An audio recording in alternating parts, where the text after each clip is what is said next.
突然ですけれども、スイスの人ってどうやってお金使ってるのか気になりませんか？世界で一番豊かな国、ヨーロッパの億万長者がですね、今一番移住している先がスイスです。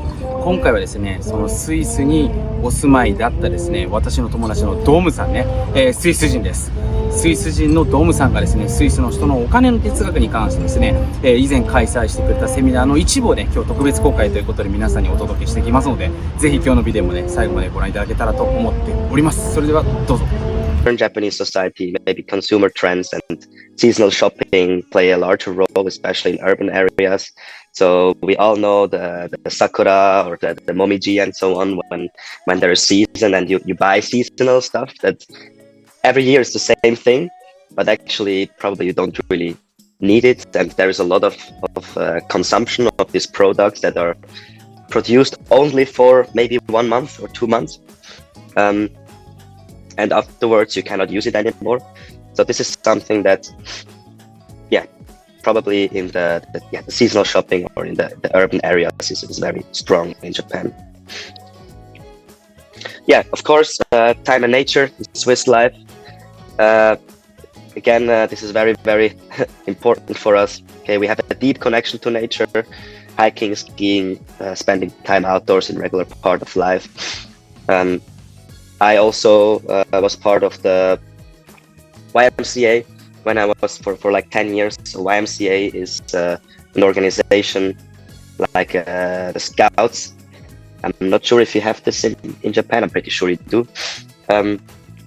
But you basically go outside, you sleep outside, you do bonfire, you learn basics about plants, nature, animals, and so on. And this is a lot of people value that. Okay, so a lot of kids already in a young age, also in school, there is always one day at school per week where we have to go out.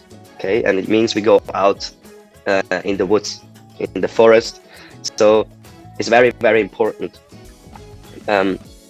It's not just for holidays. It's for balance and for balance, like having this work-life balance, because in Japan, so let's say you are in Kyoto or maybe in Osaka, to actually go to the mountains, you need to drive a long distance. You need to drive 2, 3, maybe 4 hours sometimes if you want to go to maybe Nagano-ken or something into the mountains. But in Switzerland, since it's so small, so tiny, in 45 minutes, you are from everywhere almost, or within 1 hour, you're somehow in nature or in the mountains. So it's very, very accessible. So it makes it very easy for us. And we probably all know nature is a very good way to release stress. So for us, the time is seen as a very precious resource. And also, punctuality, you might have heard of that. It's a little bit like in Japan, is very important. Okay, Swiss people are always on time. Even for me, when I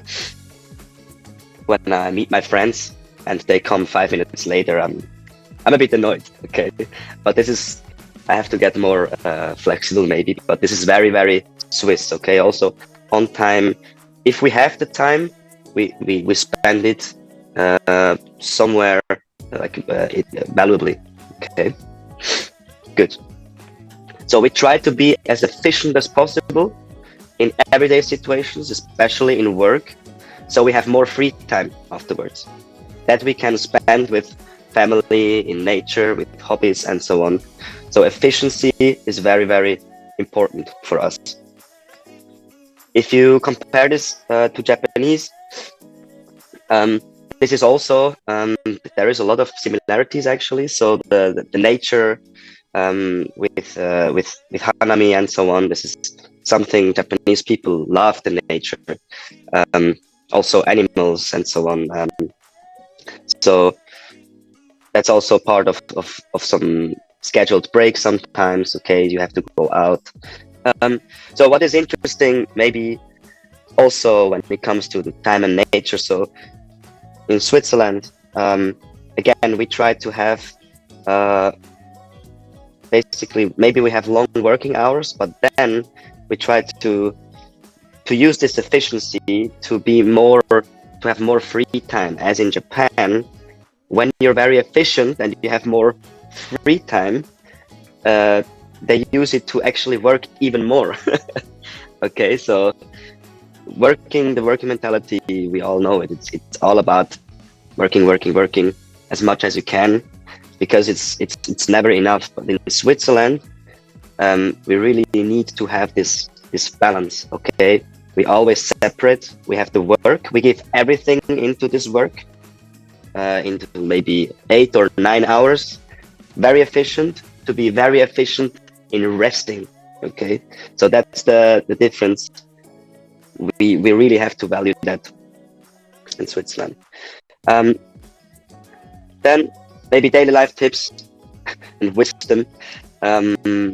How do I see several things? How does it feel to be Swiss in Japan? お金のね、稼ぎ方はアメリカから学んでね、お金の守り方とかセンスっていうのはスイスから学んでいくね。